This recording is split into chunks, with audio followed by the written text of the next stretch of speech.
Today, we're going to explore the mindset of one of history's most successful leaders. Not just a man who won battles. Not just a man who drew lines on maps and called them his. We're going to go deeper than that. We're going to get inside the skull of a person who, by the age of 25, had already done things that no human being had ever done before, and that very few would ever do again. His name was Alexander. And before we're done today, I think you're going to find that he is far more complicated, far more human, and far stranger than any version of him you've heard before. Because here's what most people don't realize about Alexander the Great. Most people think of him as a conqueror, a warrior, a man on a horse with a spear, charging across the ancient world and knocking everything down in his path.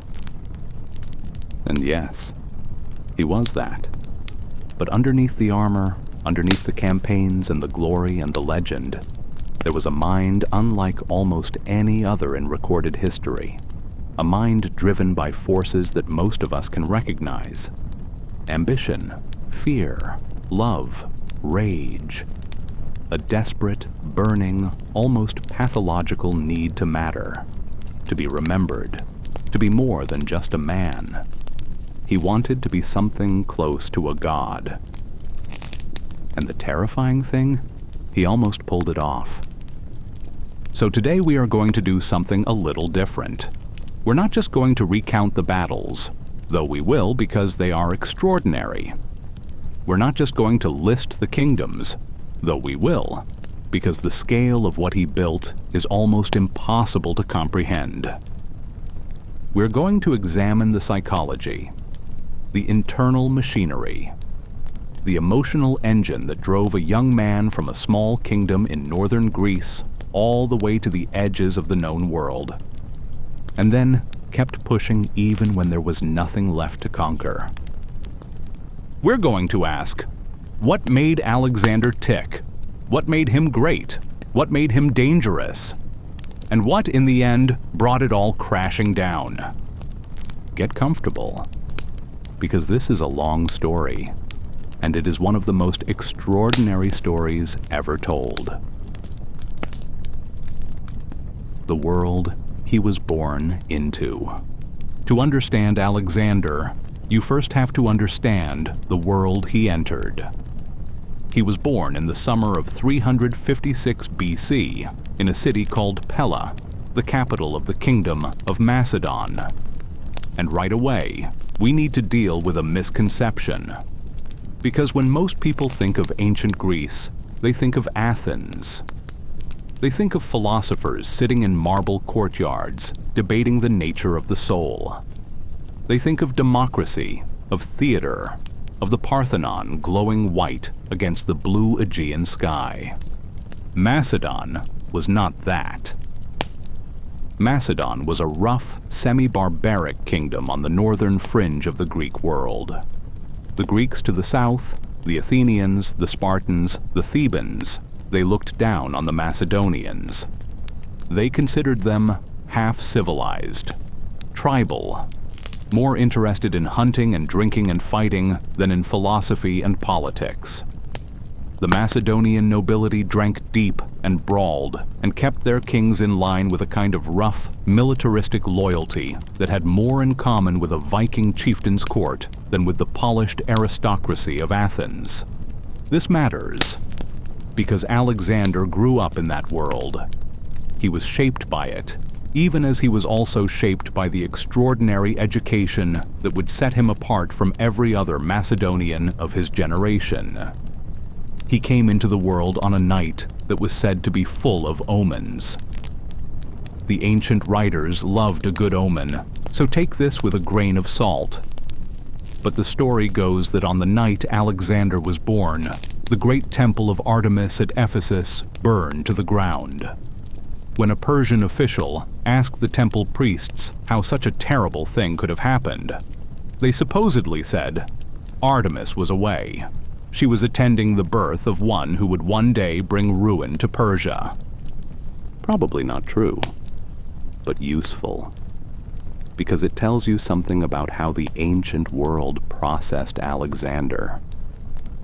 Even in retrospect, even after his death, people felt the need to explain him supernaturally. He was simply too large for ordinary explanation. Philip II, the father who created everything. Before we can talk about Alexander, we have to talk about his father. Philip II of Macedon is one of the most underrated figures in all of ancient history. He is perpetually overshadowed by his son, which is a genuine injustice, because what Philip built, politically, militarily, strategically, was extraordinary. Without Philip, there is no Alexander. Full stop. Philip came to power in 359 BC, just 3 years before Alexander was born, in circumstances that were deeply chaotic. Macedon was on the verge of collapse. It had just suffered a catastrophic military defeat. Foreign enemies were pressing in from all sides. The kingdom was broke, divided, and desperate. And Philip, this 23-year-old king who had spent years as a political hostage in Thebes, watching the Greek world at close range, Philip took all of that and turned it around with a speed and completeness that still astonishes military historians today. He did it first by reforming the army. What Philip invented, or rather perfected, was the Macedonian phalanx. This was a military formation built around the sarissa, a spear that was 18 feet long. 18 feet. To give you a sense of scale, that's about as long as a large car. The soldiers in the phalanx would lock together in tight formations, their sarissas projecting forward in overlapping rows, creating what was essentially a moving wall of spearheads that was almost impossible to break from the front. Then, Philip added the cavalry.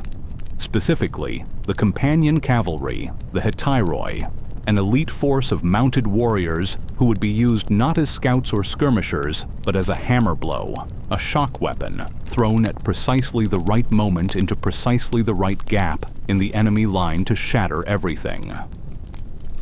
The phalanx was the anvil. The cavalry was the hammer. Philip drilled these men relentlessly. He turned Macedonian soldiers into professionals in an era when most armies were still essentially collections of armed farmers. He paid them. He trained them year-round. He bound them to him with loyalty and with the understanding that under his command, they would win. And then he spent the next 20 years using this machine to reshape the entire Greek world. He bribed, he threatened, he married strategically, he fought when he had to and negotiated when he didn't. And by the time Alexander was a teenager, Philip had turned Macedon from a near-failed state into the dominant power in all of Greece. This is the father Alexander grew up watching. Think about what that does to a child. Think about what it means to have a father who is, quite simply, one of the most effective human beings alive. A father who takes broken things and makes them function. A father who wins. A father who is already legendary. For most children, a father like that would be a source of pride. And for Alexander, there was pride, certainly. But there was also something else. Something that would simmer in him his entire life. He was terrified of being overshadowed. There is a famous story, told by several ancient sources, that captures this perfectly. Alexander was still a boy, perhaps 12 or 13 years old, when messengers arrived at the Macedonian court from Persia. Philip was away on campaign, and Alexander received the ambassadors in his father's place. Now, most boys his age would have been intimidated, or would have asked simple, polite questions and sent the messengers on their way. Not Alexander. He interrogated the Persian ambassadors. He asked them about the distances between the major cities of the Persian Empire. He asked them about the roads, about the rivers, about what the Persians thought of their king. The ambassadors were apparently stunned. They later told people that Philip's son had asked better questions than any of the adults they'd met. A boy, 12 years old, already thinking about Persia, already measuring the world and wondering where he fit in it.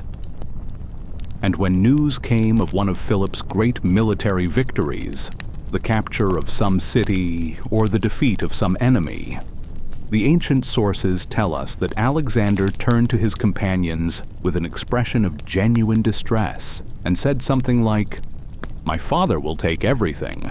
He will leave nothing for me to conquer." Nothing for me to conquer. Sit with that for a moment. That is not the reaction of a normal child to news of his father's success. That is the reaction of someone who has already, at 12 or 13, decided that conquest is his purpose, and who views his own father's success as a kind of threat to that purpose. That psychological tension, admiration for Philip mixed with a desperate need to surpass him, would define Alexander's entire life. Olympias, the mother who lit the fire. If Philip gave Alexander the tools, the military machine, the resources, the kingdom, then his mother Olympias gave him something perhaps even more powerful. She gave him the mythology. Olympias was a princess from Epirus, a region to the west of Macedon, and she was, by all accounts, one of the most extraordinary and terrifying women of the ancient world. She was deeply religious, specifically devoted to the mystery cults of Dionysus, which in ancient Greece meant ecstatic ritual, snakes, possession, the whole dramatic package. Ancient sources describe her handling live snakes in religious ceremonies, which apparently even Philip found unnerving. But it was what she told Alexander, and what she believed about Alexander, that matters most. Olympias told her son that his true father was not Philip. His true father, she said, was Zeus, or more specifically, Zeus Ammon, the divine father of the gods. She pointed to the omens. She told him he was special. She told him he was descended from heroes. On Philip's side, the line went back to Heracles. On her side, it went back to Achilles, the greatest warrior of the Trojan War. Now, we don't know exactly what Alexander believed about his own divinity. That's a question we'll return to, because it becomes enormously important later in his story. But what we can say with confidence is this: Olympias planted a seed in her son's mind. A seed that said, "You are not ordinary. You are not bound by ordinary limits. The rules that apply to other men may not apply to you." That seed grew. Olympias was also fiercely protective of Alexander in the brutal, backstabbing politics of the Macedonian court. Philip had multiple wives. Polygamy was common for Macedonian kings, and as Alexander grew older, the question of succession became dangerous. If Philip had another son by another wife, that son could threaten Alexander's claim. Olympias fought for her son with everything she had, and she was not gentle about it. She was calculating, ruthless, and absolutely devoted. And she raised her son to believe that he was destined for something beyond anything his father had achieved. That combination, a supremely capable, dominant father who constantly raised the bar, and a fiercely devoted mother who constantly told him he was divine, created in Alexander a psychological cocktail of almost incomprehensible intensity. He had to be the greatest. Not good, not great, the greatest. Always, in everything. And if he wasn't, something in him broke. Aristotle, the teacher who opened the universe. When Alexander was 13 years old, Philip did something remarkable. He hired Aristotle to be his son's tutor. Aristotle, not some decent local scholar, not a competent teacher of rhetoric. Aristotle, who would go on to be considered by many the most brilliant thinker in the history of Western civilization. The man who essentially invented biology, logic, literary criticism, physics as a discipline, political science, and about a dozen other fields. The student of Plato, the teacher who would one day teach the known world. Philip brought this man to a small garden sanctuary called Mieza, outside Pella, and there for approximately 3 years, Aristotle taught Alexander and a small group of his companions. What exactly did they study? Everything. Medicine. Aristotle was a physician's son, and he instilled in Alexander a deep interest in medicine and biology, something that would show up repeatedly in Alexander's campaigns, in the care he took of wounded soldiers, in his own hands-on involvement in treating injuries. Alexander reportedly enjoyed performing minor medical procedures himself and would advise his officers on treatments. This was unusual. This was Aristotle, philosophy, the nature of justice, the nature of the good life, what it meant to be a human being and what obligations that created. Alexander was a student of these questions, even if the way he applied the answers was sometimes violent and contradictory. Literature, and specifically Homer. This is crucial. Aristotle taught Alexander to love the Iliad, and Alexander's love of Homer became one of the defining passions of his life. He slept with a copy of the Iliad under his pillow, next to his dagger. He saw himself as a new Achilles. He visited the tomb of Achilles at the start of his Persian campaign and ran naked around it, honoring his hero in the ancient tradition. Homer was not just literature for Alexander. Homer was a template, science, geography, rhetoric. Aristotle poured it all into this extraordinary boy, and Alexander absorbed it. But here's what I think is the most important thing about Alexander's education under Aristotle, and it's something that gets overlooked. Aristotle didn't just teach Alexander what to think. He taught him how to think, how to observe carefully, how to ask the right questions, how to take in information quickly and process it into decisive action. On his campaigns, Alexander would send biological specimens back to Aristotle. Plants, animals, observations from the edges of the known world. He maintained that intellectual curiosity his entire life, even in the middle of wars. He wanted to understand everything he encountered. Where did this river come from? What are these people's customs? What grows in this soil? That is Aristotle's fingerprint. At the same time, there was a fundamental tension between what Aristotle taught and what Alexander would eventually do. Aristotle believed that the natural state of humanity was the polis, the city-state. He believed that non-Greeks were, in some meaningful sense, naturally inferior to Greeks, that barbarians were made to be ruled. This was the conventional Greek wisdom of the time. Alexander started from that position, but he ended somewhere radically different. By the end of his life, Alexander was promoting intermarriage between Greeks and Persians. He was adopting Persian customs. He was insisting that his Persian subjects bow before him in the same way his Macedonian soldiers did.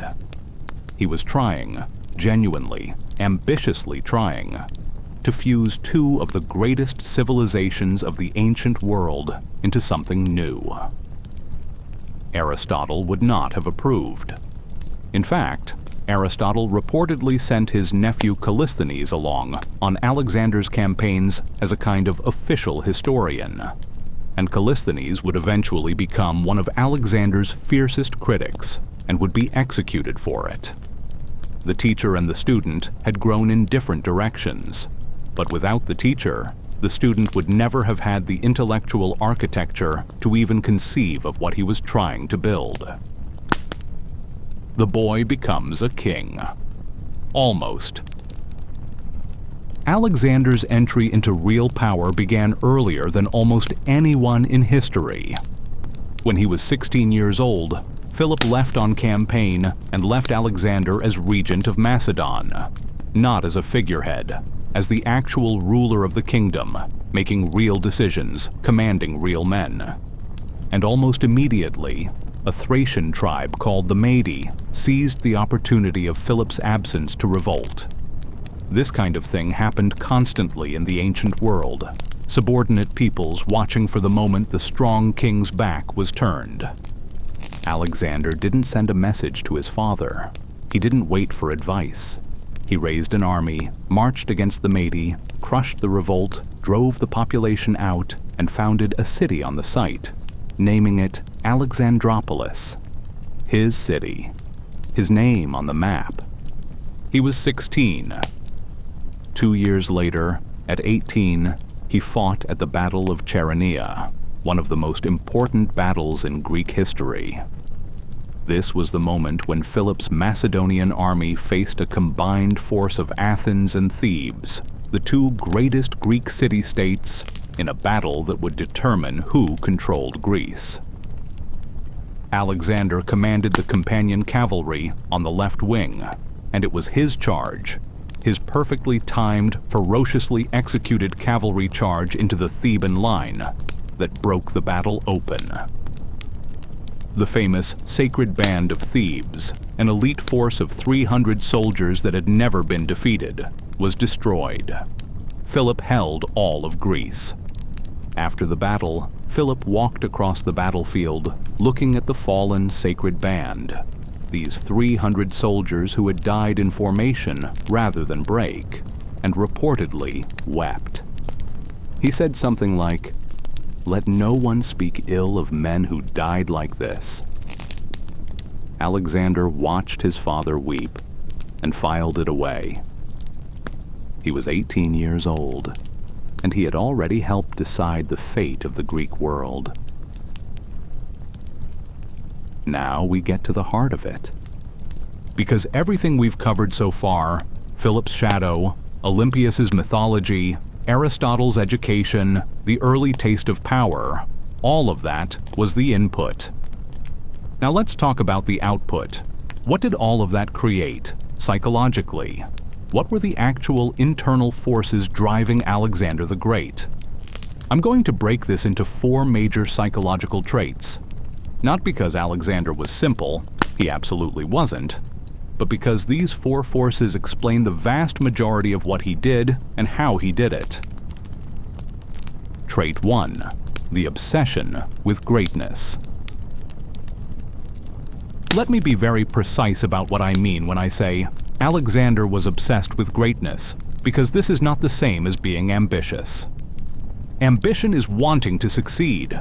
It's wanting more power, more wealth, more status. Ambition is a common human drive. Most people in positions of power have it in some form. What Alexander had was different. What Alexander had was closer to a compulsion, a deep, almost neurological need to be not just successful, but mythologically significant. He didn't want to be a great king. He wanted to be the greatest human being who had ever lived. He wanted to be remembered not for centuries, but forever. He wanted to be Achilles. He wanted to be Heracles. He wanted to be a hero in the ancient, almost divine sense of that word. And this obsession had a specific shape. It wasn't about wealth. Alexander was famously indifferent to personal luxury in many respects. He slept on the same ground as his soldiers. He shared the same privations on brutal marches. He gave away enormous amounts of treasure to his officers and allies with a generosity that bordered on extravagance. No, what drove him wasn't stuff. What drove him was the thing that stuff couldn't buy. Glory, kleos, that ancient Greek word that means something like that which is heard, your reputation, your fame, the echo of your name through time. For the Greeks, especially the Homeric Greeks that Alexander worshipped, Kleos was the only real immortality. The gods lived forever in their divine nature, but a human being could achieve a kind of immortality through the stories people told about them after they were gone. Alexander wanted that immortality more than he wanted anything else in the world, more than life itself, as it would turn out. This manifests in incredibly specific ways throughout his life. When he was about to cross into Asia at the start of his campaign, he stopped at Troy. He went to the tomb of Achilles and performed elaborate rituals there. He declared himself the fortunate one for having Homer to immortalize his deeds. He was consciously and deliberately modeling himself on the heroes of the Iliad. He was telling himself and telling the world, "This is who I am. This is what I'm doing. I am a hero from an epic." When he fought from the front, not from behind the lines, not from a position of safety, from the front, personally, right in the thick of it. He was wounded repeatedly and badly. At the Battle of the Granicus, he was nearly killed when a Persian nobleman named Spithridates came up behind him with an axe. A companion named Clytus cut off Spithridates' arm and saved Alexander's life. At the siege of the Malian citadel, Alexander was so far ahead of his troops that he actually leaped down inside enemy walls and fought alone for a brief, terrifying period before his men broke through. He took an arrow through his lung in that engagement. He did these things, these recklessly dangerous things, not because he was stupid or careless. He was neither. He did them because the glory required it. And Achilles who fought from the back wasn't Achilles. The kind of greatness he was after demanded personal risk. The story required it. There's something in that which is worth sitting with, because it tells you something about how the obsession with being legendary can override the most basic survival instinct. Alexander was not suicidal. He was not careless with his life in a nihilistic way. But he genuinely believed, on some level that was perhaps below rational calculation, that the story demanded he be in the most dangerous place. And so he was. It also meant that he was exquisitely sensitive to any comparison that suggested he might not be the greatest. The Achilles template was crucial here. Achilles had Patroclus, his dearest companion, the person he loved most in the world. Alexander had Hephaestion. When people suggested that Hephaestion was the more physically attractive of the two, or the better person in some respect, Alexander was not amused. When a Greek ambassador once mistakenly bowed to Hephaestion instead of Alexander, Alexander watched his companion redirect the ambassador with a slight shake of the head, and then said something pointed about it, making clear that the distinction between himself and his companions mattered. He needed to be the sun. Everyone else was a planet in orbit around him. This isn't small ego. This isn't ordinary vanity. This is a fundamental psychological architecture in which Alexander's entire sense of self was tied to being the greatest, which means that anything that threatened that self-concept was an existential threat. Not just annoying, existential. That explains a lot of his most violent and disturbing decisions, which we'll get to. Trait 2, the risk-taking mind. Alexander had a relationship with risk that defies ordinary explanation. Most successful military commanders in history have been cautious in the literal sense. They did not place their own bodies in excessive danger if it could be avoided. Julius Caesar was brave and personally courageous, but he was not reckless. Napoleon was personally brave, but he did not, as a general rule, lead cavalry charges himself. Wellington famously said that a general who exposed himself unnecessarily was a fool. Alexander would have been offended by that. He would not have understood it. His risk-taking was not recklessness, though it sometimes looked like it. It was rather a philosophy, a deeply held conviction about what leadership required and what greatness looked like. He believed that risk was not just necessary, but sacred, that great things could only be accomplished by people willing to stake everything on the outcome. This shows up most clearly in his battle strategy. Alexander's battles are studied in military academies around the world today, more than 2,000 years after they were fought. And what makes them remarkable, what makes them worth studying, is the almost uncanny combination of careful preparation and breathtaking audacity in their execution. He spent enormous amounts of time and energy on intelligence. He wanted to know the terrain, the disposition of enemy forces, the quality of enemy commanders. He was a careful, attentive planner. He left nothing to chance that could be controlled. And then, when the battle began, he would do something that seemed to violate all of that careful planning. He would commit to the decisive blow at exactly the right moment. Not waiting, not hedging, but throwing the full weight of his forces at the critical point with a completeness that left no reserve, no safety net. At the Battle of Issus, he was outnumbered, significantly. The Persian force under Darius III was larger. The terrain favored the defender, and Alexander attacked. Personally, he led the companion cavalry in a direct charge at Darius himself. Not at the flank, not at the weak point, but straight at the Persian king. Darius fled. His whole army collapsed. At the Battle of Gaugamela, the great decisive battle against Persia, he was vastly outnumbered again, on a flat plain that Darius had specifically chosen and even prepared in advance by having it leveled to give his scythed chariots room to operate.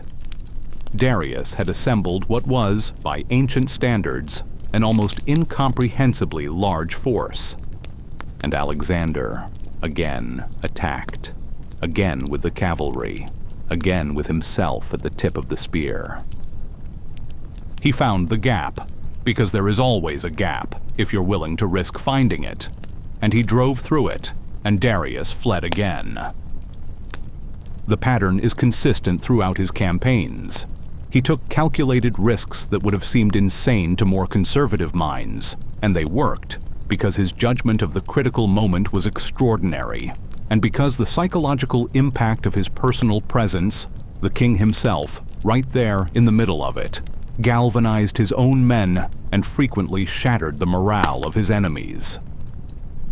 But the risk-taking extended beyond the battlefield. His decision to press on to Egypt instead of securing the Persian heartland first. Risk. His decision to march through the Gedrosian desert on the way back from India. Catastrophic risk that killed thousands of his men. His decision to adopt Persian customs and dress, enormous political risk with his Macedonian officers. His decision to attempt the conquest of India, a risk born of a simple refusal to stop, to accept that there were limits.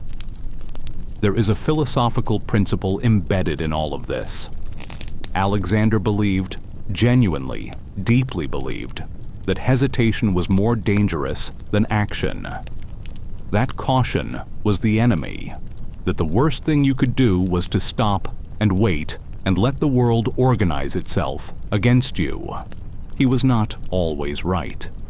The Gedrosian march was a disaster of his own making. His decision to push into India eventually broke his army's willingness to follow him further.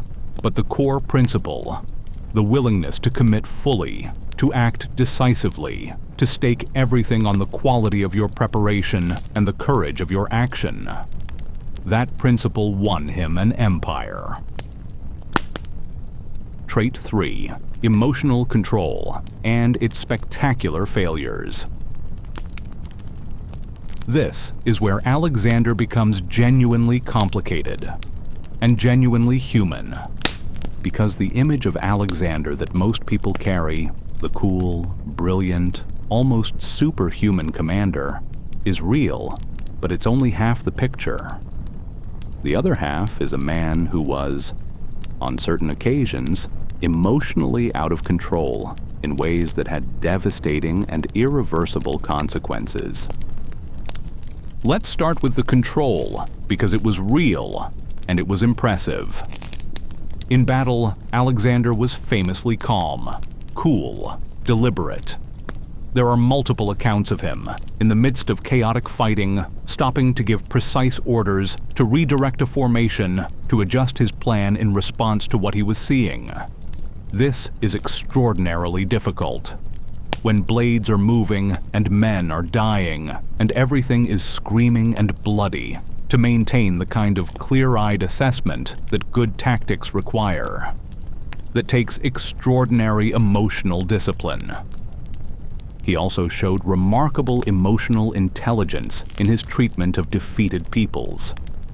After taking a city, he often went out of his way to honor local customs and religions, to present himself not as a destroyer, but as a liberator. In Egypt, he made generous offerings at the temples. In Babylon, he ordered the restoration of temples that previous conquerors had destroyed. In Persia, he was horrified when his troops burned the great palace at Persepolis, though he may have ordered it himself in a moment of drunken rage, which is itself revealing. And he recognized immediately that the destruction was a political mistake. He could read a room. He understood, with sophisticated political instinct, what people needed to see from him in order to transfer their loyalty. And with his men, his soldiers, his officers, he had a gift for personal connection that bordered on the supernatural. He knew names. He remembered faces. He visited wounded soldiers personally. He shared hardships that he could have delegated. When his army was dying of thirst on a brutal march, and a soldier found a helmet full of water and brought it to Alexander, he poured it on the ground in front of his men, saying that if they couldn't all drink, he wouldn't drink alone. That story, true or embellished, captures something real about how Alexander made his men feel.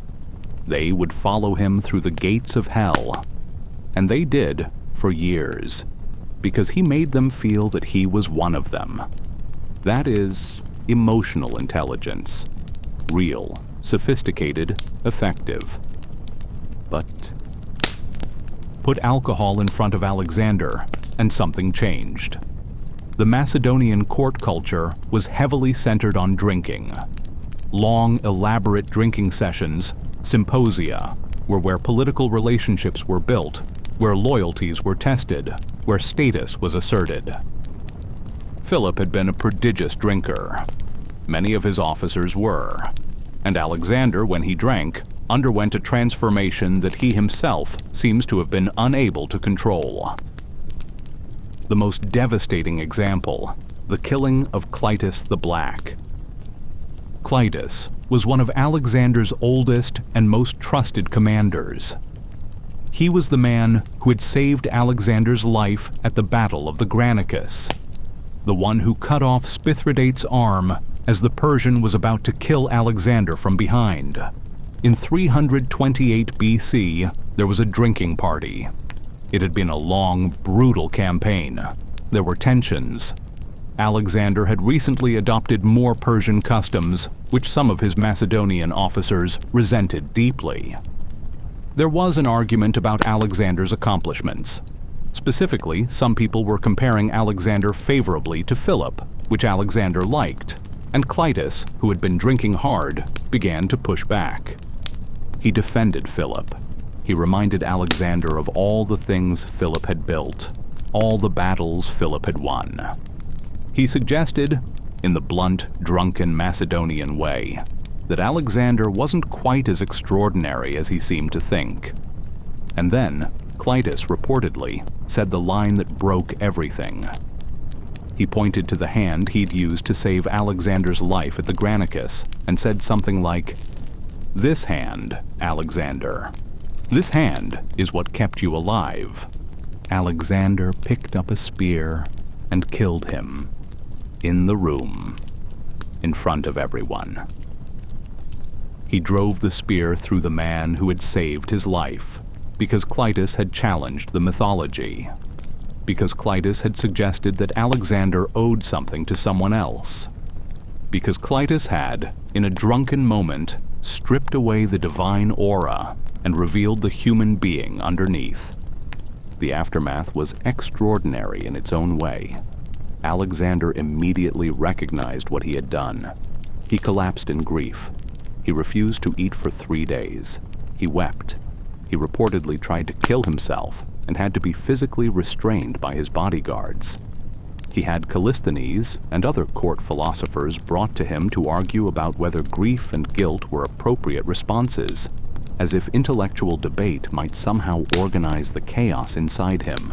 He grieved Clitus for days with the theatrical, consuming intensity of a man who knew he had done something that could not be undone and could not be explained, but could not apparently have been prevented by anything except not drinking. And yet, he kept drinking. There's something in that cycle, the violence, the grief, the inability to stop the behavior that caused the violence, that is deeply recognizable, and deeply human, and deeply troubling. The killing of Clitus was not an isolated incident. There was Philotas, the son of his great general Parmenion, who was accused of conspiracy and executed after what sounds like a deeply compromised legal process. And then Parmenion himself, one of the most important architects of Philip's and Alexander's military success, was executed without trial because Alexander apparently decided that he couldn't trust the old general after killing his son. Parmenion was in his 70s. He had served Macedon faithfully for decades. He was killed by Alexander's agents in what was, straightforwardly, a political murder. And then there was Callisthenes, Aristotle's nephew, the official court historian, who refused to perform proskynesis, the Persian practice of bowing flat before the king. Callisthenes argued that such reverence was appropriate for gods, not men. He was charged with conspiracy, imprisoned, and died in captivity. Callisthenes was probably innocent. He was executed for saying essentially that Alexander was a man and not a god. The pattern here is consistent and disturbing. When Alexander's self-image was directly threatened, when someone challenged the mythology of his greatness, his divine nature, his superiority, the emotional control evaporated. The brilliant, disciplined, emotionally intelligent commander was replaced by something more primitive, something wounded and dangerous. The ancient philosopher Seneca, writing centuries later, said about Alexander, "He killed his friends after dinner." It is one of history's more devastating assessments. And yet, even acknowledging all of this, the murders, the rage, the ego, there was something else in Alexander's emotional life that complicates the picture further. He was capable of extraordinary tenderness. His grief when Hephaestion died was total and overwhelming. He refused to eat. He lay beside the body. He ordered a period of mourning throughout the entire empire.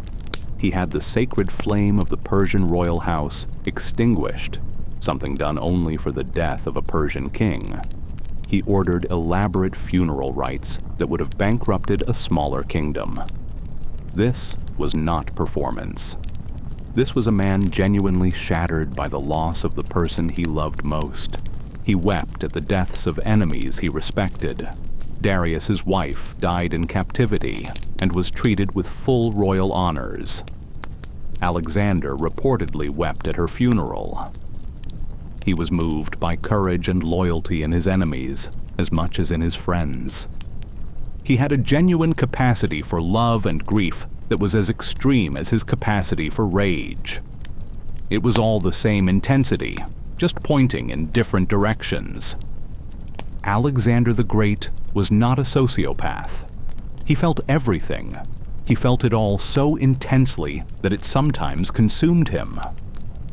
The emotional control and the emotional catastrophe were not opposites. They were two faces of the same overwhelming interior life. Trait 4. The need for legacy and the hunger that could never be fed. The deepest psychological truth about Alexander, the thing that ties everything else together, is this: he could never stop. Not because there was always one more enemy to defeat, not because the strategic logic demanded it, but because stopping meant something he could not face. Stopping meant accepting that what he had was enough. And for Alexander, nothing was ever enough. After the destruction of the Persian Empire, after he had done the thing that had been the stated purpose of his entire campaign, after he had avenged the Persian invasions of Greece, after he had killed Darius and taken the Persian throne, he kept going. East, further into Central Asia, into Afghanistan, into Pakistan, into India. His men were exhausted. They had been marching for years. They were thousands of miles from home. They had wives they hadn't seen, children who had grown up without them, fields that were untended, and businesses that had failed.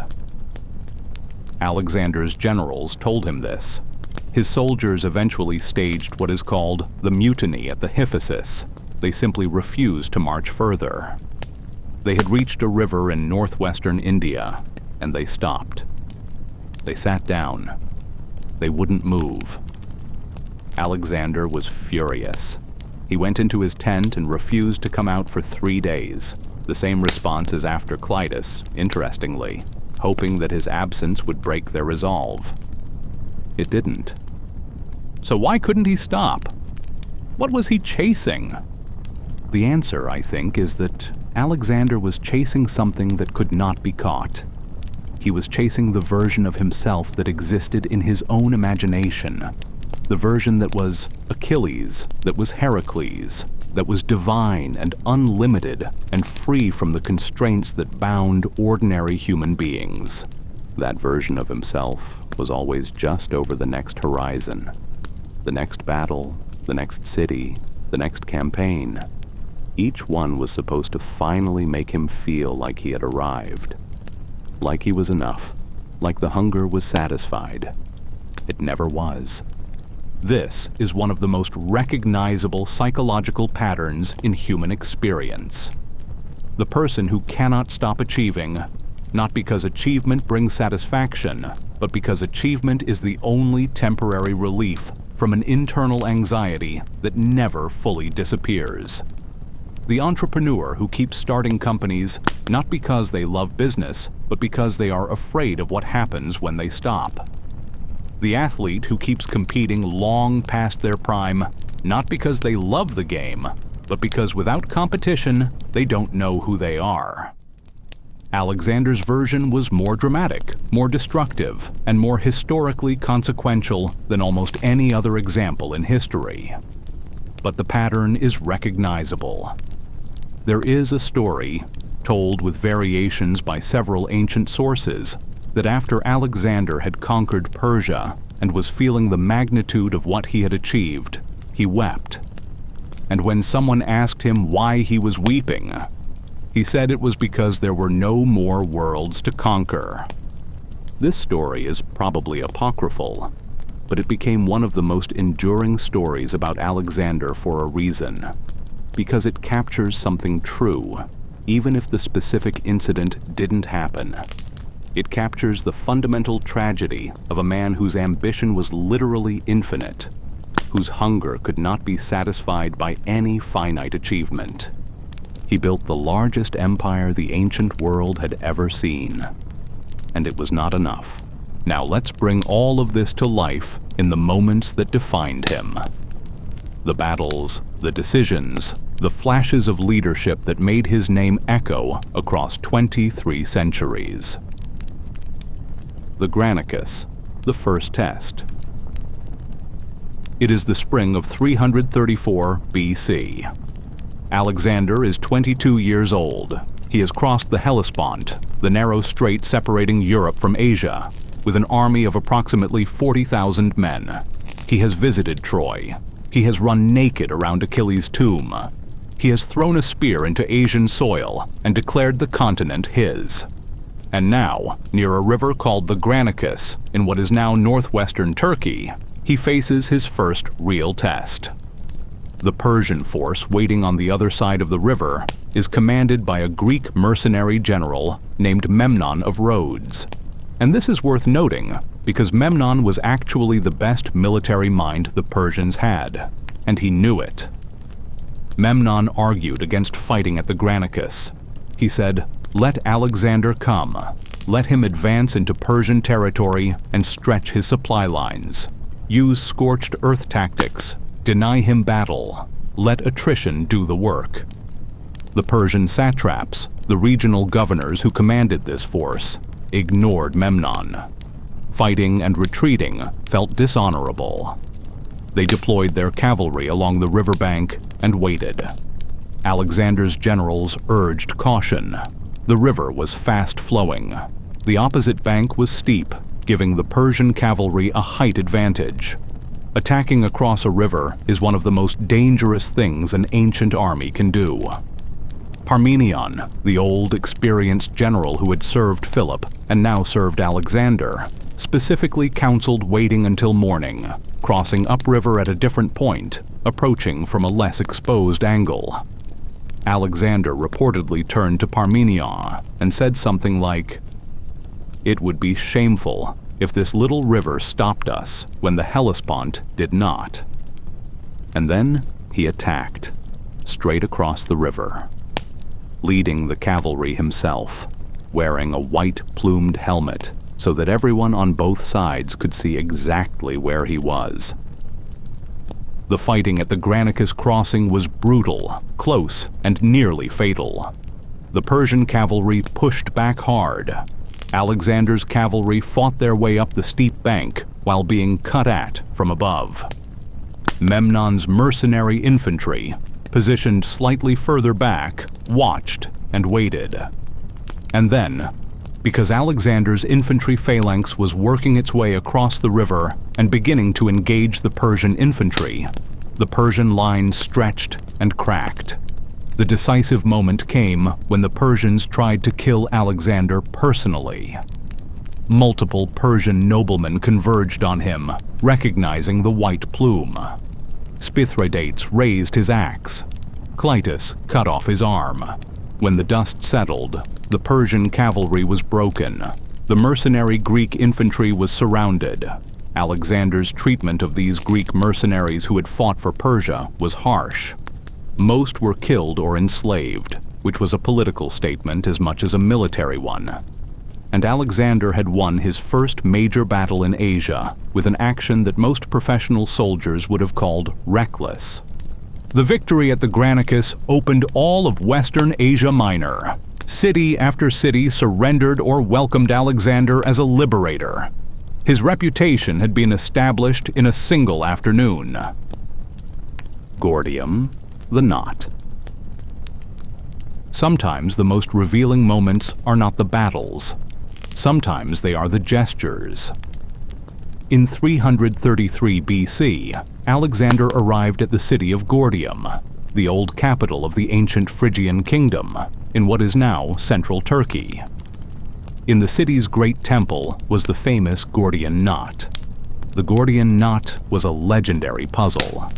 It was an impossibly complex knot made from the bark of a cornel tree, tied around the yoke of an ancient wagon. Legend said that the man who could untie the knot would become the ruler of all of Asia. Alexander examined the knot. He looked at it carefully. He tried, by some accounts, to find the ends and work them loose in the conventional way. And then he drew his sword and cut it in half. Some versions say he pulled the pole out of the yoke instead, releasing the rope without technically cutting it. The details vary, but the essential gesture is the same. Alexander refused to accept the problem on its own terms. He refused the premise that there was one correct way to solve it. He reframed the challenge entirely from "how do I untie this" to "how do I get the knot off the pole," and acted with decisive, brutal simplicity. This is leadership insight disguised as anecdote.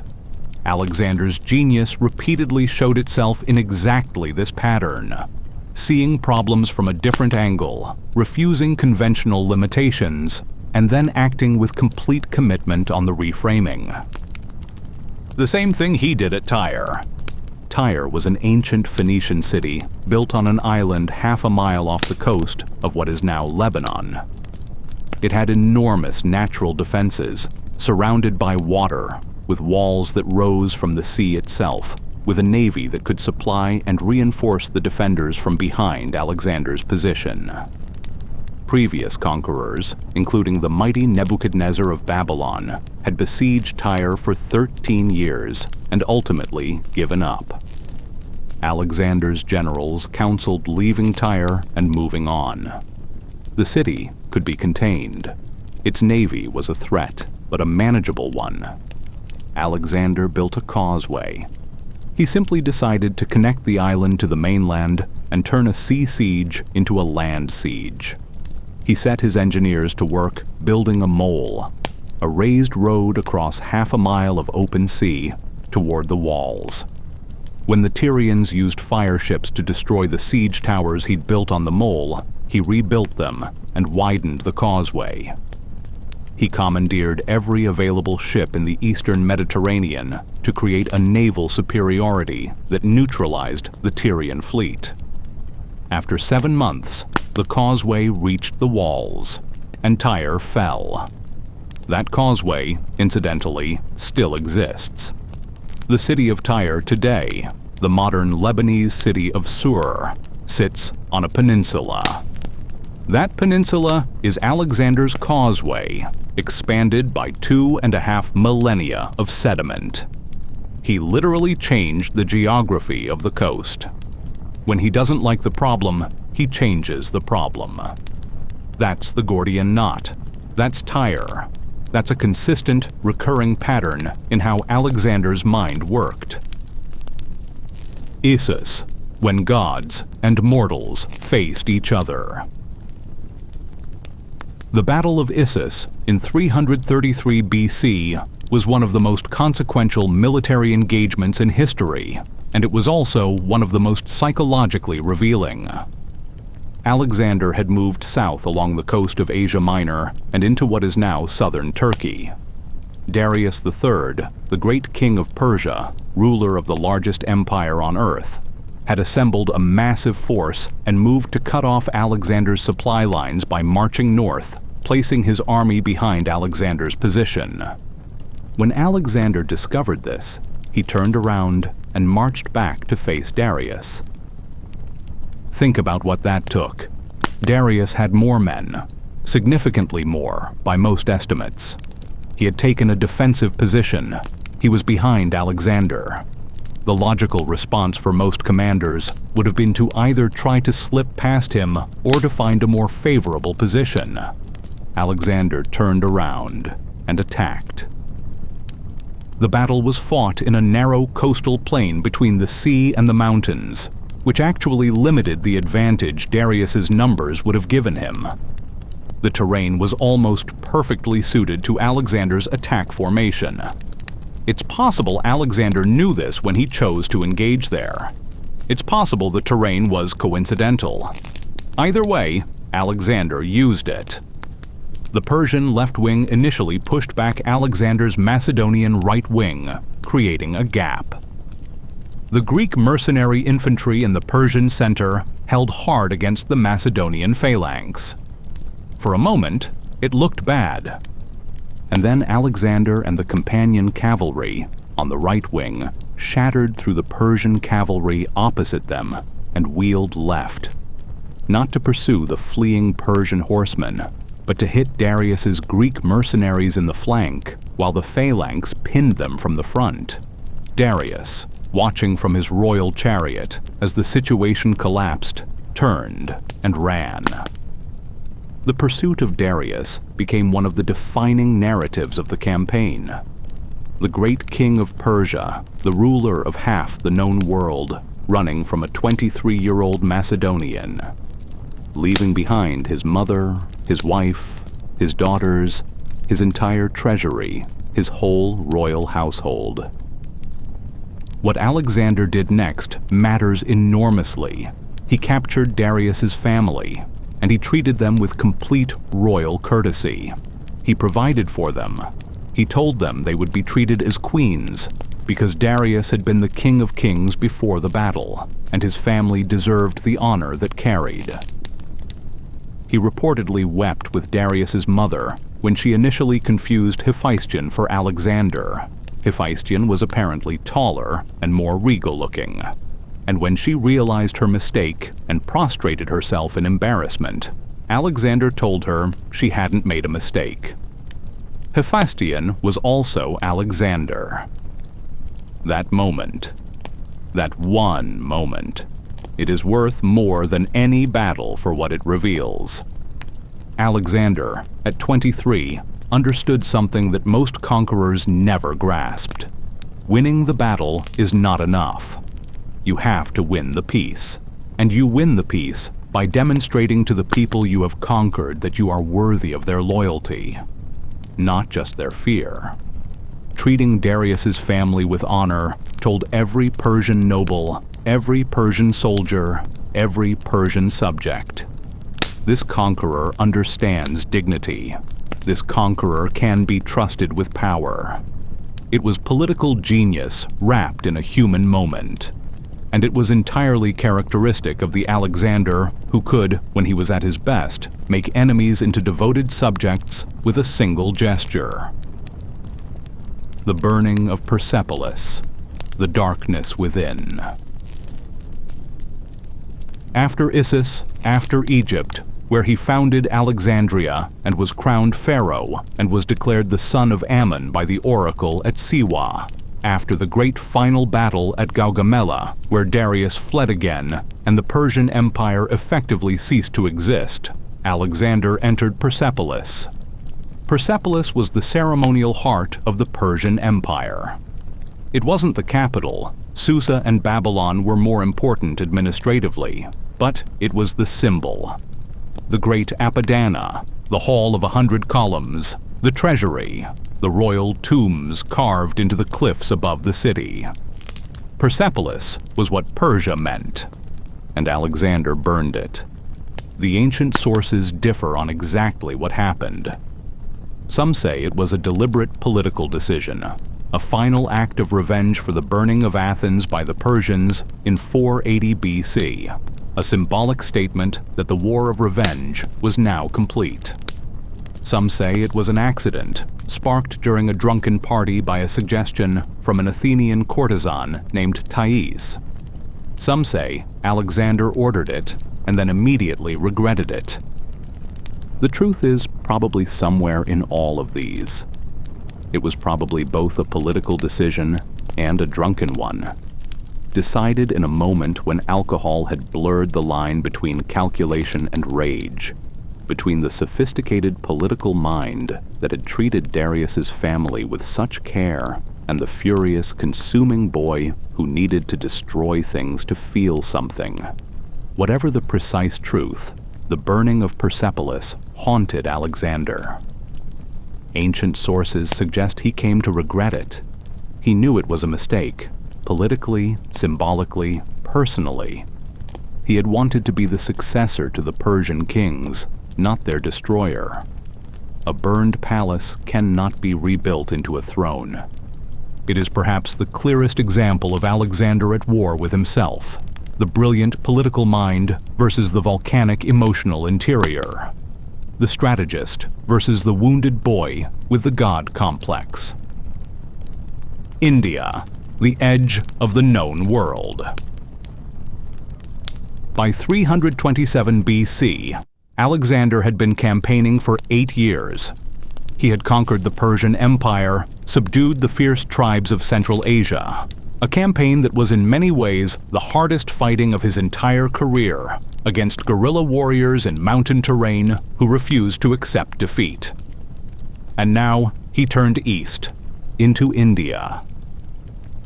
The campaign in India was extraordinary for several reasons, but the one that stands out most psychologically is this: Alexander had no strategic reason to go there. He had already won. The Persian Empire was his. He had created the largest empire in world history. He could have stopped. He went to India because he had been told it was the edge of the world. Greek geographic theory held that there was a great ocean to the east, the outer sea, which encircled all the land mass of the earth. If he could reach that ocean, he would have literally conquered the world. Not most of it, all of it. The idea was too beautiful to resist. He crossed the Indus River. He won an extraordinary battle against King Porus at the Hydaspes River, a battle fought in a monsoon at night across a flooding river against an army that included 200 war elephants. War elephants were to the ancient world roughly what tanks are to the modern one: terrifying, powerful, almost impossible to stop without knowing how. Alexander's solution was to have his cavalry avoid the elephants entirely and hit Porus's flanks while his infantry dealt with the elephants by targeting the mahouts, the riders, and the elephants' feet. He won. And then he showed, once again, that extraordinary political instinct. When Porus was brought before him as a captive, Alexander asked the Indian king how he wished to be treated. Porus said, "As a king." And Alexander, famously, restored his kingdom to him and made him an ally. The story of Porus is one of the great examples of Alexander as a leader, because he could have enslaved Porus, executed him, made an example of him. Instead, he recognized that a loyal king was worth more than a dead one, and that making Porus into an ally would pacify the region far more efficiently than garrison troops. He went on. He heard reports of a great river further east, the Ganges, and cities beyond it more populous than anything he had seen. He wanted to go further, and then came the Hiphasis. His army refused. 3 months of monsoon rains, 8 years of marching, thousands of miles from home. And now, Alexander wanted to go further still, into territory that seemed to have no end, chasing an ocean that no Greek had ever seen. Conus, one of his most senior and most loyal officers, spoke for the army.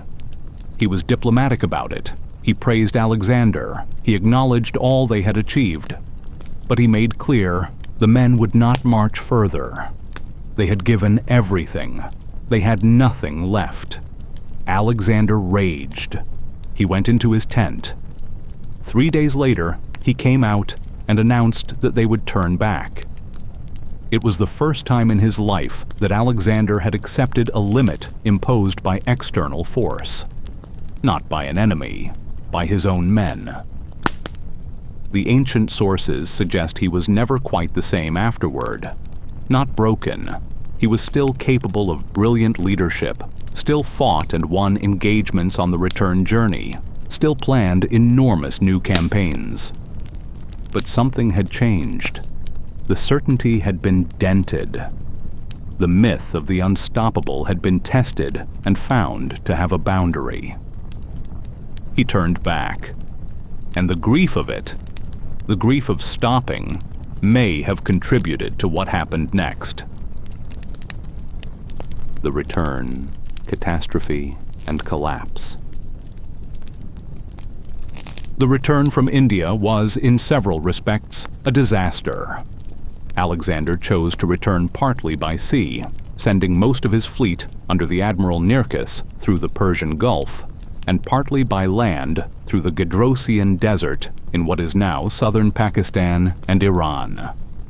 The Gedrosian march was appalling. The desert was one of the harshest environments on Earth. Extreme heat, Almost no water, no food, no shelter.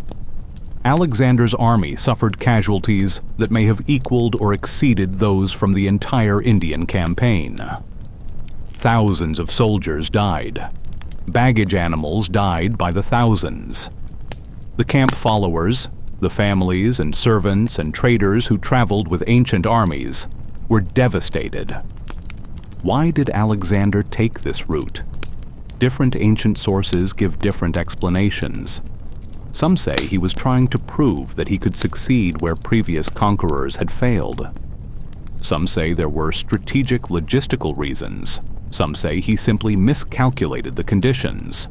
The truth is probably, again, that the psychology played a central role.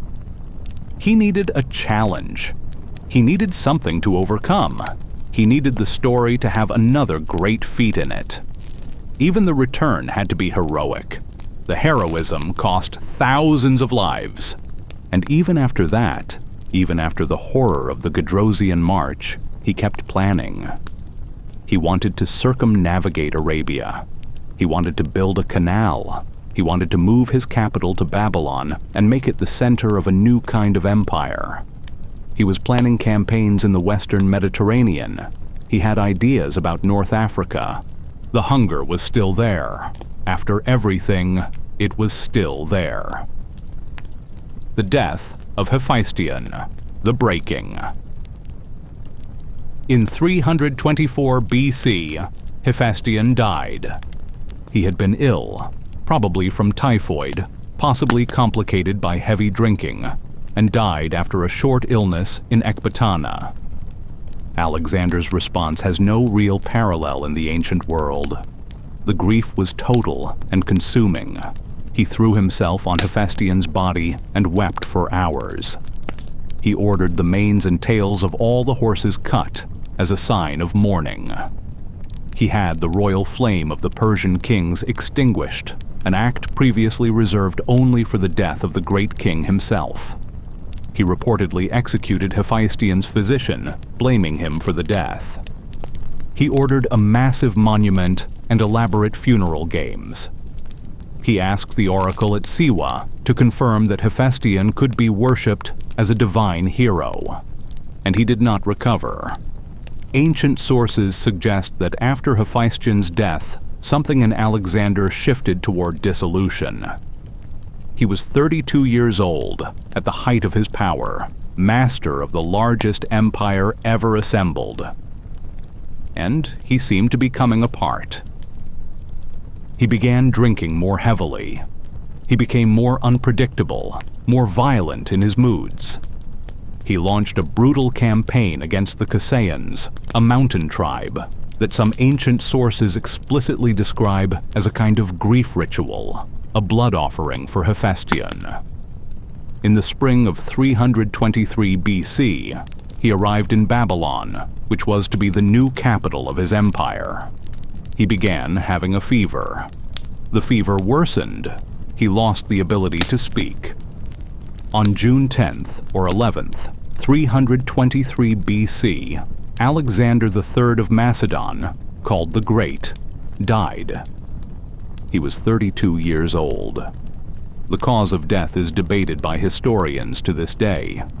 Typhoid fever complicated by alcohol abuse is the most commonly accepted explanation. Some historians have suggested poisoning. He had plenty of enemies by that point. Some have suggested West Nile virus. Some have suggested pancreatitis. What the ancient sources describe is a slow 12-day decline. Fever, weakness, gradual loss of function, eventually complete silence. When his generals asked who would inherit the empire, Alexander reportedly said, "To the strongest." Or, in another version, "To the one most worthy." He left no clear succession.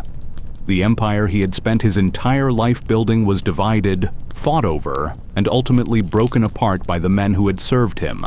The Diadochi, the successors, who spent the next 40 years at war with each other.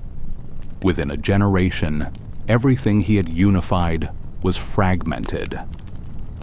The Greek culture he spread Hellenism, lasted for centuries and shaped the Roman world, and through it, the entire Western tradition. That was his most enduring legacy. But the empire itself, gone within decades of his death. Now here's where I want to be careful, because it would be easy to stand at the end of Alexander's story and package it up neatly, to say, here are 5 lessons from the world's greatest conqueror. Here's what you should take to work on Monday. Here's how to be more like Alexander. I don't think that's the right way to approach this, because Alexander was not a self-help book. He was a human being, one of the most extraordinary human beings who ever lived. And his story is not simply instructive. It is also tragic. It is also a warning. It is also deeply ambiguous. So what I want to do instead is offer you some things to think about. Not rules, not prescriptions, just observations about what Alexander's life might tell us about leadership, ambition, discipline, and the way we understand greatness. On leadership, the invisible architecture of trust. One of the things that defined Alexander's leadership, something that gets obscured when we focus only on the battles, was the extraordinary quality of trust he created between himself and his men. And here is the thing about that trust. It was not manufactured. It was not a communication strategy. It was not a management technique. It was built brick by brick through specific, repeated, genuine acts of solidarity. He shared the march. When conditions were brutal, and they often were, Alexander walked with his men instead of riding. This is not a small thing. An ancient army march was physically devastating. The difference between walking and riding was the difference between arriving exhausted and arriving functional. Alexander walked. His generals, shamed by his example, also walked. He shared the thirst. The story of the helmet full of water, when he poured it on the ground rather than drink when his men couldn't. That story circulated because it was true to something about how he actually behaved. He refused privileges his men didn't share. Not always, not perfectly, but often enough that his men believed it was genuine. He shared the wounds. He was wounded at least 7 times in recorded history, and probably more. He lost partial vision in one eye from a wound at the siege of Gaza. He was shot through the lung at the Malian citadel. He took an axe blow to the head at the Granicus. His men knew that when he sent them into danger, he went first, and he knew them. He remembered their names. He remembered their families. He visited the wounded personally. He could walk through a camp and address specific soldiers by name. Generals, yes, but also ordinary infantrymen. He had the politician's gift for making each person feel individually seen and valued, but he had something the politician usually lacks. It seemed to be genuine. The lesson here, if you want to call it that, is not that you should share all hardships with your team. Most of us don't lead armies, and our hardships are different. The lesson is about the invisible architecture underneath visible leadership.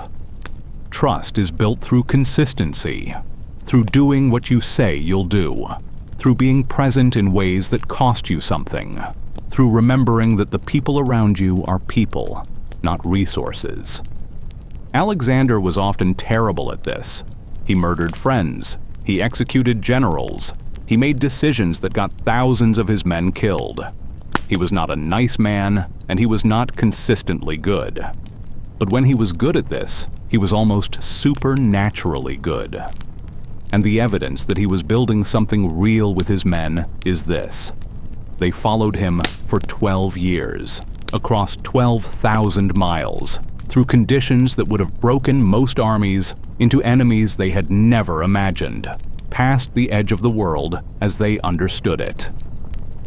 That doesn't happen on the basis of fear alone. Fear is cheap. Fear is available to anyone with a sword.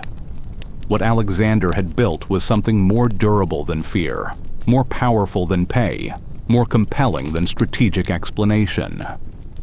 He had made them believe that being part of his army was the greatest thing they would ever do with their lives. He made them feel, every day, that they were living in an epic. That is not a management skill. That is a kind of art. On ambition, the difference between drive and compulsion. Alexander's ambition is one of the most studied, most analyzed, most celebrated things about him. Books have been written about it. Military schools teach it. Business thinkers invoke his name when talking about vision and boldness. And all of that is fair. His ambition produced extraordinary results. It gave the world Hellenism. It opened trade routes between East and West. It planted Greek cities from Egypt to the borders of India. It spread mathematical, philosophical, and scientific knowledge across civilizations that might otherwise have remained isolated from each other. The meeting of Greek and Persian and Indian thought that happened because of Alexander's campaigns. That meeting shaped the intellectual history of the world for the next 1,000 years. So, yes, his ambition produced extraordinary things, but his ambition also killed thousands of people who didn't need to die. It drove his men to the breaking point and beyond. It burned Persepolis. It killed Clytus and Philotas and Parmenion and Callisthenes. It sent an army through the Gedrosian desert. And in the end, it consumed him. He was 32 when he died, almost certainly weakened and possibly killed by years of physical abuse, drinking, wounds, and a driven, restless, sleepless intensity that his body simply could not sustain indefinitely. Here is the question that Alexander's ambition forces on us. When does drive become compulsion? When does the pursuit of greatness become the thing that destroys you rather than builds you? Alexander never found an answer to that question. He never stopped. He never paused long enough to ask whether what he was chasing was actually what he wanted, or whether it was simply the only thing he knew how to do. The hunger that drove him to conquer the world was the same hunger that would not let him enjoy what he had conquered. He was always somewhere else in his head, always at the next horizon, the next enemy, the next impossible thing. Most of us recognize something of that pattern. Maybe not in ourselves. Most of us don't burn empires, but in the general shape of it. The project that's always just almost done. The goal that keeps moving when you get close to it. The achievement that feels hollow the moment you reach it, because you're already thinking about the next one. Alexander offers a kind of extreme, burned-out version of a very common human story. And the observation, not the prescription, just the observation, is that the hunger which drives us toward our greatest accomplishments may be, if unexamined, the same hunger that ultimately demands too much. He didn't know how to be at rest, and that inability to be at rest cost him everything. On risk, the courage to commit.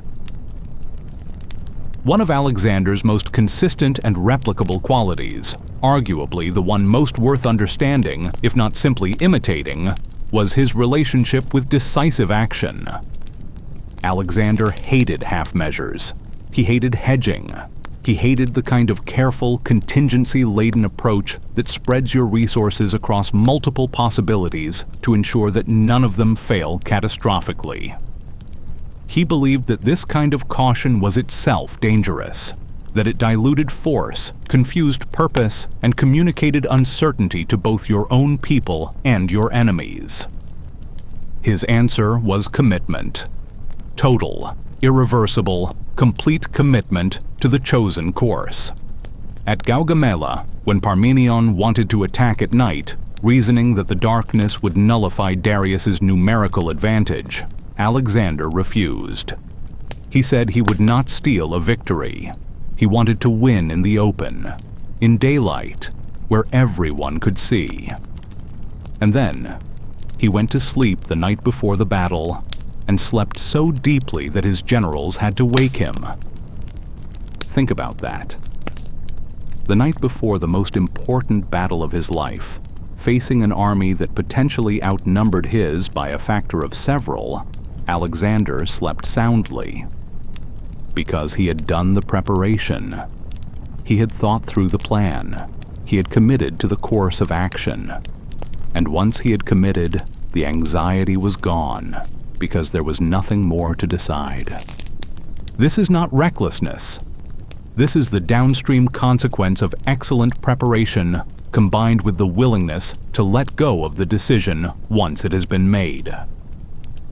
The anxiety that most people feel in high-stakes situations comes not from the danger, but from the unresolved question. Should I be doing this? Is this the right call? What if I'm wrong?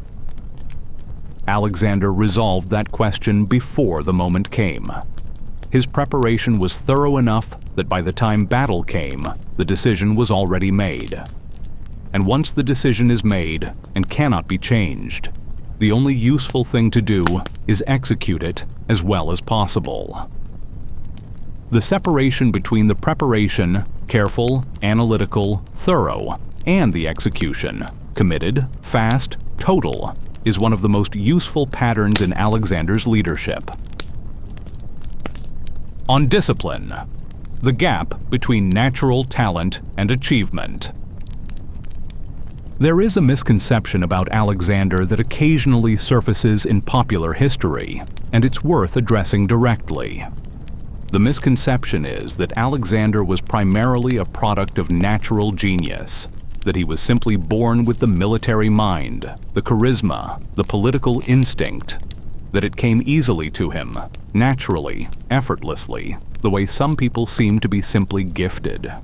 He was not. Alexander worked. He worked with a ferocity and consistency that matched and arguably exceeded his natural talent. He was educated by the greatest mind of his age for 3 years in a structured, intensive curriculum. He studied military history obsessively. He knew the great battles of the past in granular detail, and he studied the failures as carefully as the successes. He spent the years before his great campaign training his army, drilling them, testing his own tactical ideas in the smaller campaigns he fought while still a teenager. He was fluent in multiple languages by the time he crossed into Asia.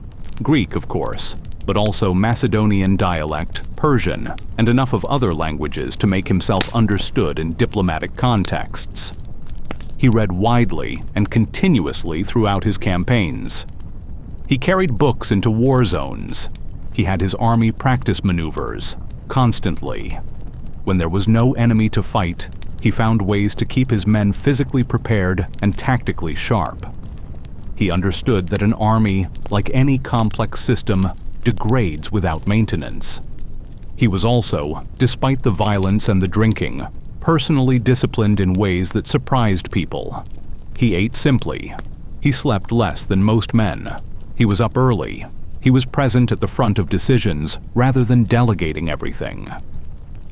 He controlled, most of the time, his sexual appetite in an era when powerful men were not expected to control anything. The discipline is easy to miss when you're looking at the scope of his achievement and the drama of his personality. But without the discipline, there is no achievement. The preparation was what made the audacity possible. The work was what made the talent matter. On legacy, the weight of the story we tell ourselves. Perhaps the deepest and most uncomfortable lesson from Alexander's story is about the narratives we construct about ourselves. Alexander lived inside a story. The story of the divine hero, the new Achilles, the son of Zeus, the greatest human being who had ever lived. That story gave him extraordinary power. It motivated his men. It persuaded his allies. It terrified his enemies.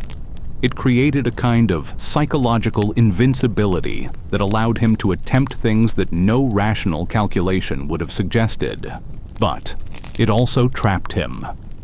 Because a story has demands. An Achilles cannot run from battle. A divine hero cannot accept limitations.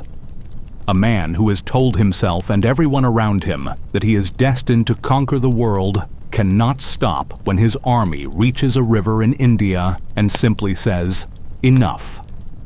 The story made him. The story consumed him. Most of us are not Alexander. We have not told ourselves that we are divine or destined for mythological greatness, but we all have narratives about ourselves.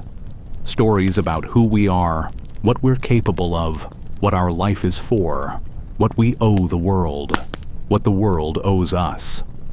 And those stories have power. The question Alexander's life forces us to consider is, are you driving your story, or is your story driving you?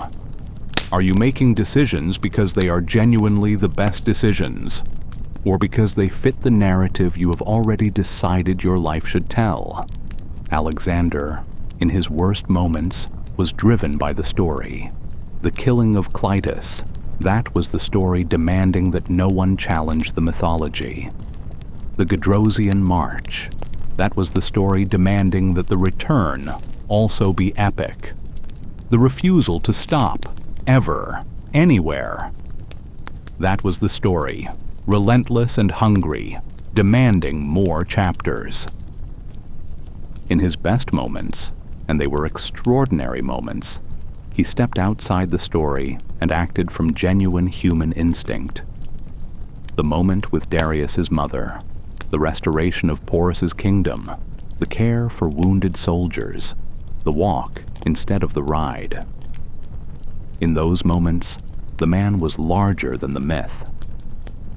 The invitation of Alexander's life is to notice the narratives we're living inside. Not to abandon ambition or vision or the desire to be something meaningful, but to hold those things loosely enough that they serve you, rather than the other way around.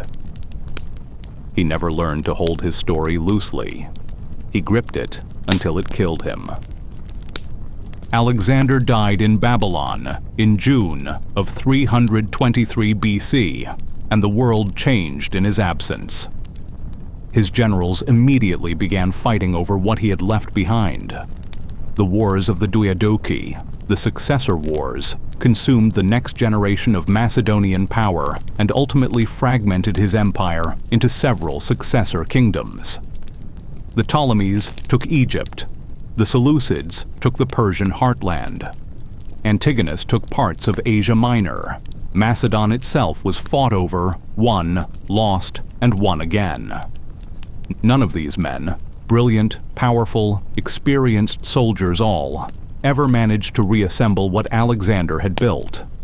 Because what Alexander had built was not, in the final analysis, a set of territorial borders or administrative systems. What he had built was a force of personality so extraordinary that it simply could not be replicated. He was embalmed in honey and lay in state for 6 days, during which, the ancient sources tell us, the body showed no sign of decay, leading some to again suggest divine nature. He was eventually buried in Egypt, probably in Alexandria, the city he founded, though the exact location of his tomb has been lost to history and remains one of archaeology's great unsolved mysteries. Julius Caesar, standing before a statue of Alexander in a temple in Spain, reportedly wept because Caesar was 32 and had accomplished nothing, while Alexander had conquered the world by that age. Caesar was 32. Alexander had been dead for 32 years. The echo was already that loud. Augustus Caesar kept a signet ring bearing Alexander's image. The Roman emperors studied his campaigns the way students study textbooks. Pompey styled himself as a new Alexander. Trajan, standing at the Persian Gulf almost 400 years after Alexander, reportedly wept because he was too old to continue where Alexander had gone. Napoleon studied Alexander obsessively, kept a copy of his campaigns by his bed, modeled his operational style on Alexander's concept of the decisive battle, the hammer and anvil, the commitment to the critical moment. In the Islamic world, Alexander became Dhul Qarnayn, the two-horned one, a figure mentioned in the Quran as a righteous king who traveled to the ends of the earth. In Persian tradition, he became Iskandar, a complex, ambiguous figure, both conqueror and hero. In Egyptian tradition, he was a god king. In Indian tradition, a wise ruler who learned from the philosophers he encountered. Every culture that he touched remade him in its own image. He was too large to be left as he was. He had to be mythologized, reinterpreted, reclaimed. His Hellenism, the Greek culture and language he spread across the eastern Mediterranean and into Asia, became the common tongue of the ancient world. When the books of the New Testament were written, they were written in Greek.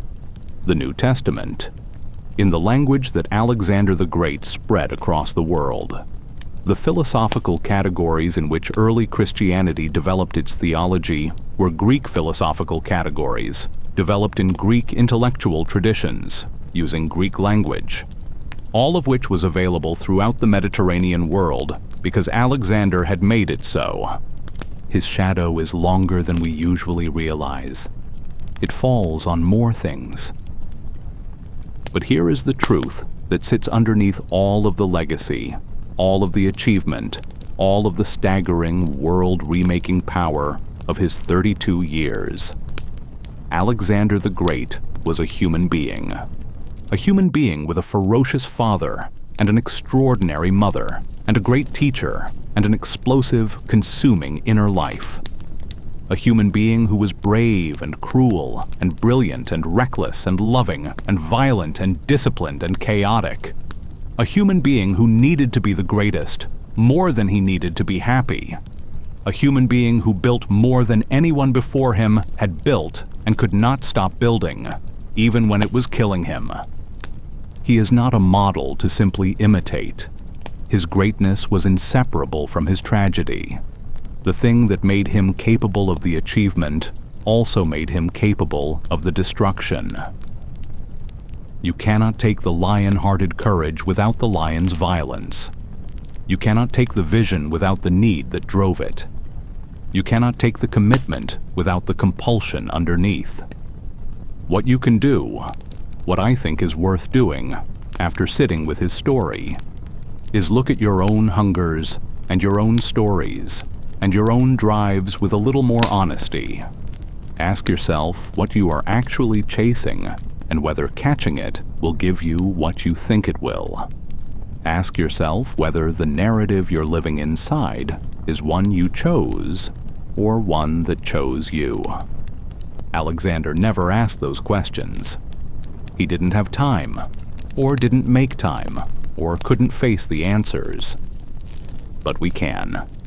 We have the advantage of seeing his story from the outside, seeing both the magnificence and the cost together in the same frame. He crossed the Hellespont with 40,000 men, threw a spear into Asian soil, and declared it his. He reached the Indus River with those same men, fewer by then, because war takes its toll, and looked east at a world that still extended past the horizon. He never stopped looking east. He died looking east. And 2,300 years later, the echo of that gaze is still with us. In the cities he built, in the culture he spread, in the philosophical tradition his campaigns made possible, in the very language in which much of the ancient world's wisdom was transmitted. His name was Alexander. He was 32 years old when he died. He had never lost a battle. And he was, perhaps more completely than any other human being in recorded history, both the architect of his own legend and the prisoner of it. That's the man. That's the mind. That's the story. And now it belongs to you too.